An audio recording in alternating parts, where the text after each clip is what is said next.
Toutes les dispositions sont prises afin que les examens de fin d'année scolaire 2023-2024 se déroulent normalement. L'assurance a été donnée hier par le ministre de l'Éducation nationale aux journalistes lors d'un déjeuner de presse. Le monde célébrait hier la journée des drones ici à Bamako. Elle a réuni des experts, amateurs et passionnés du numérique autour du thème drones et opportunités pour la jeunesse. Voilà pour le sommaire. Mesdames et messieurs, bonjour et bienvenue. Fin à Niamey, au Niger, de la 4e rencontre des ministres des Affaires étrangères des pays membres de l'AES. Il s'agissait lors de ce conseil d'examiner et de finaliser les documents juridiques qui seront soumis au chef d'État de l'Alliance pour adoption en vue de la création de la Confédération Alliance des États du Sahel. Au terme des travaux, les ministres sont parvenus à plusieurs conclusions dont la nécessité d'œuvrer ensemble pour faire de l'AES un mécanisme d'intégration visant à répondre aux aspirations des populations de l'espace AES. Le point des conclusions avec nos envoyés spéciaux à Niamey, Aridjou Matina et Aboubakar Traoré. À l'issue de la réunion des ministres des Affaires étrangères de l'AES, afin que l'Alliance soit désormais une confédération, à savoir un instrument efficace, prenant en compte les défis liés à la défense, à la diplomatie et au développement. Ainsi, la rencontre de Niamey, qui avait pour objectif de finaliser le projet des textes relatifs à la mise en place de la Confédération AES, a abouti à certaines conclusions. Les ministres se sont félicités de l'adoption le 16 septembre 2023 de la charte de l'Iptako-Gourma instituant l'Alliance des États du Sahel. Ils ont réaffirmé leur engagement à l'opérationnalisation de la Confédération AES.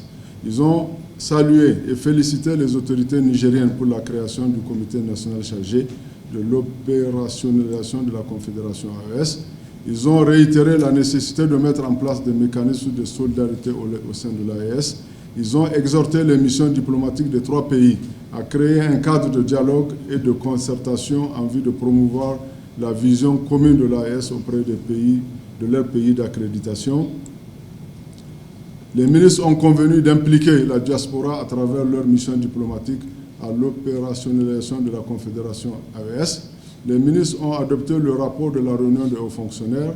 Ils ont exprimé leur reconnaissance à son Excellence, le général de brigade Abdourahmane Tchani, président du Conseil national pour la sauvegarde de la patrie, chef de l'État de la République du Niger, pour son leadership et son engagement aux côtés de ses homologues du Burkina Faso et du Mali en vue d'assurer le bien-être des populations du Sahel. Les ministres ont exprimé leur reconnaissance au gouvernement et au peuple nigérien pour l'organisation réussie. À la fin de leur rencontre, les ministres ont réaffirmé leur ferme détermination à travailler ensemble en vue de faire de l'AES un outil privilégié de défense, de diplomatie et de développement. L'avant-projet du traité portant création de la Confédération AES, ainsi examiné et finalisé par les ministres lors de cette réunion, les regards sont tournés vers le prochain sommet des chefs d'État de l'AES pour adopter les textes juridiques et officialiser la naissance de la Confédération Alliance des États du Sahel. Examen de fin d'année scolaire 2023-2024. Les matériels des zones d'accès difficiles sont déjà acheminés. Des dispositions sont en cours pour que toutes les épreuves se déroulent dans la transparence. C'est l'assurance donnée par le ministre de l'Éducation nationale aux journalistes lors d'un déjeuner de presse, nous dit Fademba Keïta. Informer les médias sur les dispositions prises et en cours pour que les examens qui sanctionnent la fin de l'année académique 2023-2024 soient transparents et crédibles, c'est l'objectif de ces déjeuners de presse organisés par le ministère de l'Éducation nationale. Du choix des sujets à l'acheminement des confidentiels aux gouverneurs, préfets, chefs de centre, un système de surveillance est mis en place pour qu'il n'y ait pas de fraude avant et pendant les examens. Nous avions établi un chronogramme et nous sommes en train de suivre ce chronogramme. Mais pour plus de précision, déjà, les zones qui sont difficiles d'accès, notamment Kidal, Menaka, Gao, Tombouctou, Rarousse, Douanza, Banyangra et Tenenkun, ont déjà tout leur matériel d'examen sur place. Pour les autres académies, nous sommes en train d'acheminer le matériel progressivement. Elles sont en train de venir enlever leur matériel car à ce niveau aussi, il n'y a aucun problème, le matériel est disponible. À travers des réponses satisfaisantes données aux questions posées par les journalistes, tout porte à croire que l'année scolaire qui a été normale sera couronnée d'examens organisés à hauteur de souhait. Nous avons bénéficié d'un certain apaisement du climat scolaire et cet apaisement nous a permis de fixer les dates des examens dans des périodes raisonnables. Donc nous avons jugé utile de programmer l'examen de baccalauréat après la fête de Tabaski. Nous avons apporté des innovations au niveau des examens de l'enseignement technique professionnel, notamment au certificat d'aptitude professionnelle et au brevet de technicien. En effet, contrairement aux autres années, aux années antérieures, nous avons changé le mode de passage des épreuves pratiques de ces deux examens. Ces épreuves avaient lieu avant les épreuves écrites. Les épreuves pratiques avaient lieu avant les épreuves écrites. Cette année, il est prévu d'anticiper le passage des épreuves pratiques des examens du CAP et du BT. Des examens transparents, c'est-à-dire sans fuite, sans fraude et sans faux sujets, dont on aspire nécessite non seulement l'implication de toute la pyramide scolaire, mais aussi de celle des parents d'élèves, des comités de gestion scolaire et des partenaires de l'école.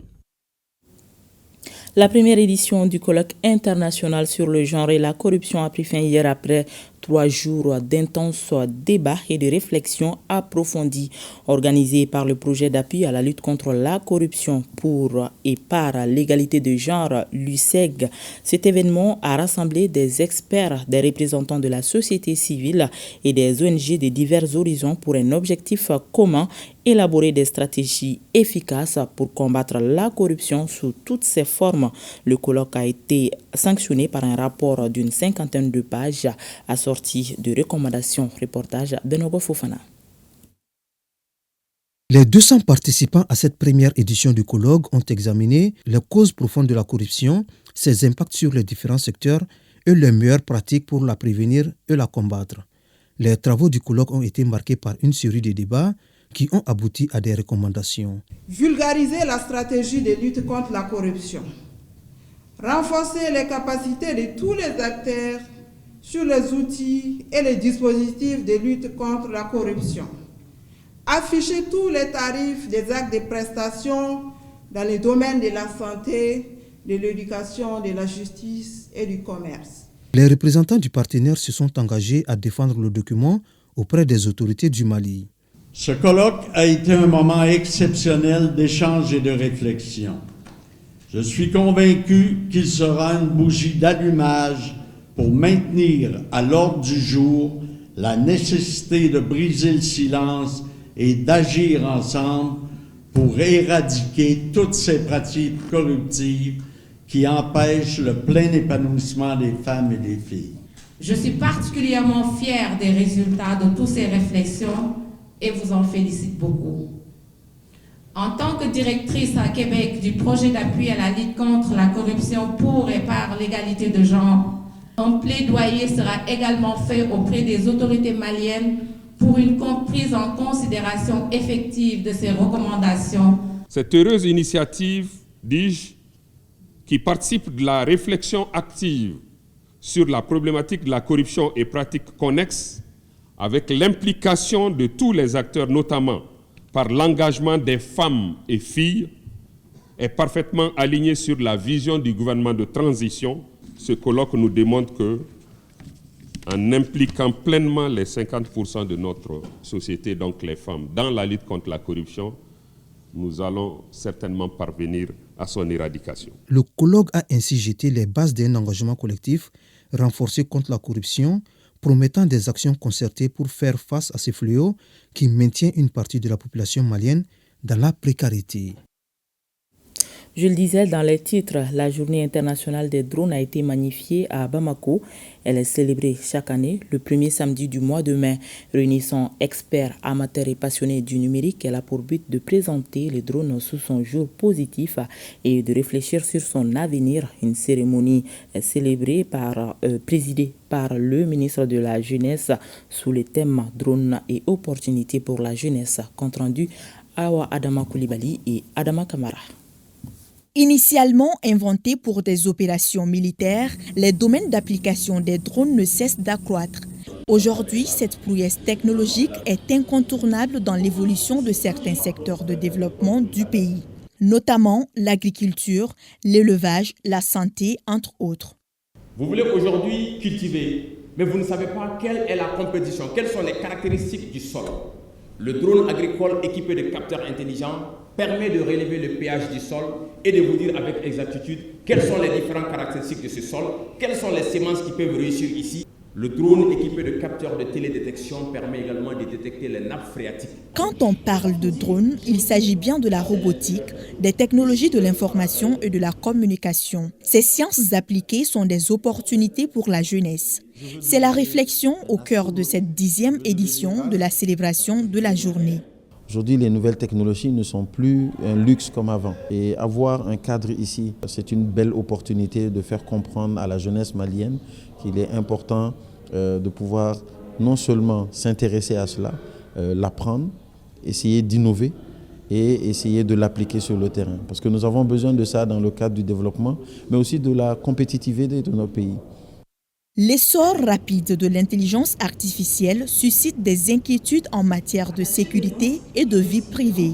Les autorités, dont le ministère de l'économie numérique et celui des transports, travaillent activement pour équilibrer l'innovation et les préoccupations du public en réglementant le domaine.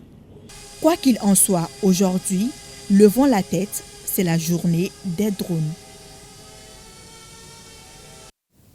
Le collectif des organisations professionnelles d'artisans du Mali, COPAM, a animé un point de presse pour demander à son ministère de tutelle le renouvellement des instances des chambres de métiers du Mali. En effet, depuis 2012, les bureaux des organisations professionnelles d'artisans n'ont pas été renouvelés, toute chose qui entrave le bon fonctionnement des activités des artisans. Pour plus de précisions, écoutons Ansouman Diara, porte-parole du collectif des organisations professionnels d'artisans du Mali. Il est au micro de Boukari Koulibaly.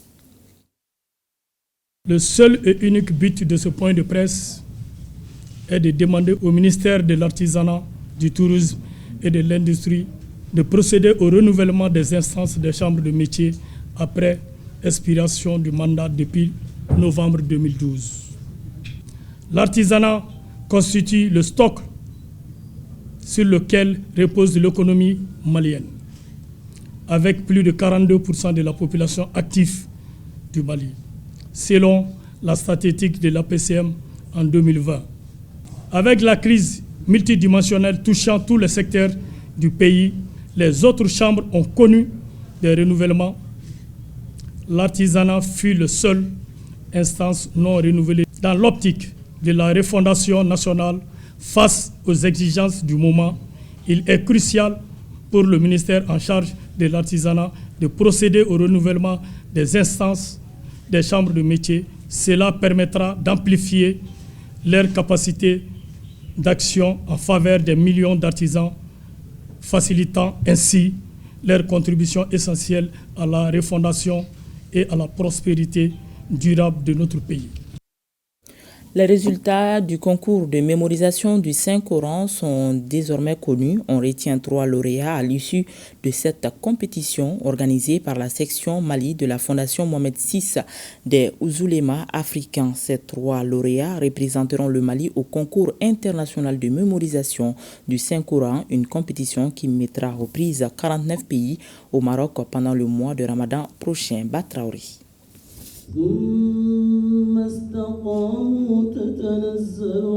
La 5e édition du concours annuel de lecture du Saint-Coran, organisée par la section Mali de la Fondation Mohamed VI des Oulémas africains, livre ses résultats. Les étudiants coraniques Ahmed Diallo, 17 ans, Omar Ibrahim Li, 20 ans, et Abdurrahman Adam Thiam, 15 ans, sont les lauréats. Ils ont compétit dans les 3 disciplines, à savoir la mémorisation entière du Saint-Coran selon les normes Watch, la mémorisation du Saint-Coran selon d'autres normes et la psalmodie dans 5 chapitres du Saint-Coran.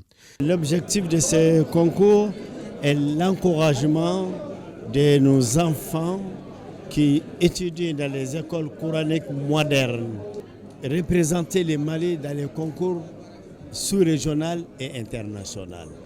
Les 3 meilleurs vont partir, Inch'Allah, à la rencontre internationale parce qu'il y a 49 pays qui seront représentés. 92 candidats venus de plusieurs centres de mémorisation du Saint-Coran ont pris part à cette compétition. Le Saint-Coran est une source inépuisable de sagesse, de guidance et de lumière. Les participants à ce concours, ce valeureux concours, sont considérés comme des modèles d'excellence et de dévotion.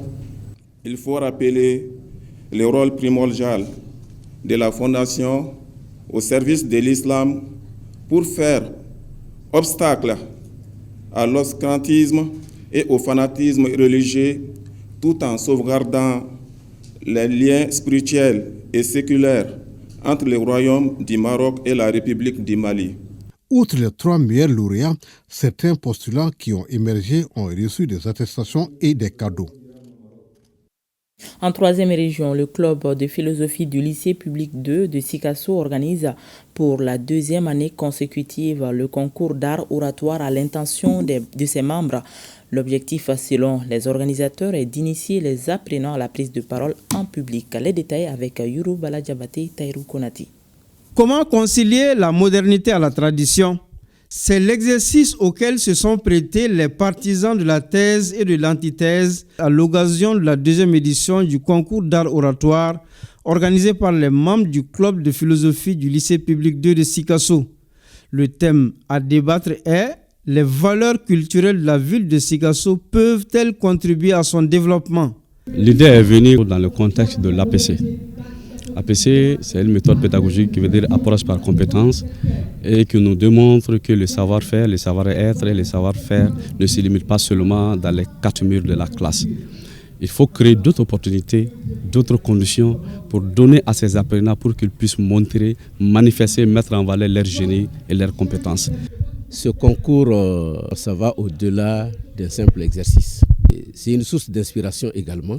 Moi, étant le premier responsable de l'établissement, ce que ces élèves-là ont apporté comme éclaircissement aujourd'hui, vraiment ça me va droit au cœur. D'argument en argument, les partisans de la thèse estiment que l'arbre ne peut pas pousser sans ses racines et que le retour à nos valeurs culturelles peut aider à résoudre beaucoup de nos problèmes, notamment par le cousinage à plaisanterie. Faux, rétorque l'autre camp qui, dans une démarche méthodologique, met en lumière le caractère moderniste de la société dans tous les domaines. La marraine de la cérémonie n'a pas caché sa satisfaction avant de prodiguer des conseils utiles aux apprenants. Il faut se former, s'informer, apprendre pour un meilleur avenir pour ce pays en général et particulièrement pour Sikasso. Après la proclamation des résultats par le jury, c'est Smaïla Kone qui est élu meilleur débatteur du concours. Il est suivi de Ali Maes Bengali et Effarin Baramadara se classe 3e. La poésie, la chorégraphie, le slam et l'imitation d'artistes ont aussi constitué d'autres moments forts de cette cérémonie. Et c'est ce qui met fin à ce journal que nous avons eu le plaisir de vous présenter. Merci à toute l'équipe de réalisation et à vous de l'avoir suivi. Bel après-midi à tous.